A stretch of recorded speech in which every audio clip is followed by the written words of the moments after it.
اهلا بيكم حبايب ميدليرن في كل مكان. معاكم الدكتور طارق عبد الحميد مره تانية.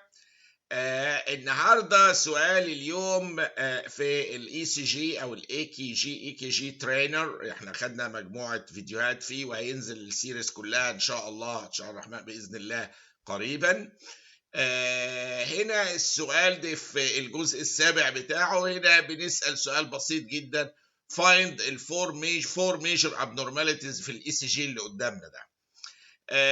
عاوزكم تدققوا في الاي سي جي وتطلعوا لي 4 important main abnormalities فيه، ويا ريت بقى تكتبوها لنا تحت وتكتبوا لنا اسم الدولة كعادتنا الجميلة، وهنتابعكم بالإجابة خلال يوم ويومين، ولكن عاوزكم تتأملوا فيه وتتخيلوا عيان جالنا بالاي سي جي ده، هنفكر ايه الابنورماليتيز اللي احنا شايفينها والسيجنيفيكانس بتاعها ايه وماذا تعني للعيان ولنا في حالة المريض ده.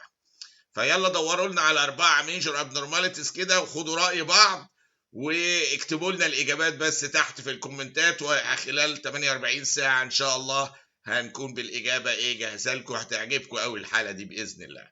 وقبل ما اسيبكم بس بحب أذكر إن تم انتقال العديد من الفيديوهات إلى موقعنا الجديد اللي هو لازم تكتبوها دي www.midler.academy. لو ما اتكتبتش الدبليو دوت مش هتظهر، بس عشان نبقى واضحين يعني، عشان في ناس بتستسهل وتكتب، لا لازم www.midler.academy، واللينك هحطها لكم تحت في البوكس عشان يعني مش مجرد تدخلوا تتفرجوا ودعكوا في رقم سعر موجود مالكوش دخل بيه، كله محطوط اوبن فور فري فور بريفيو، يعني تقدروا تتفرجوا يعني تشوفوا البي دي اف فايل، تشوفوا الريسنت ادفانسز، تسمعوا هارد ساوندز، يعني نظام هيعجبكم جدا.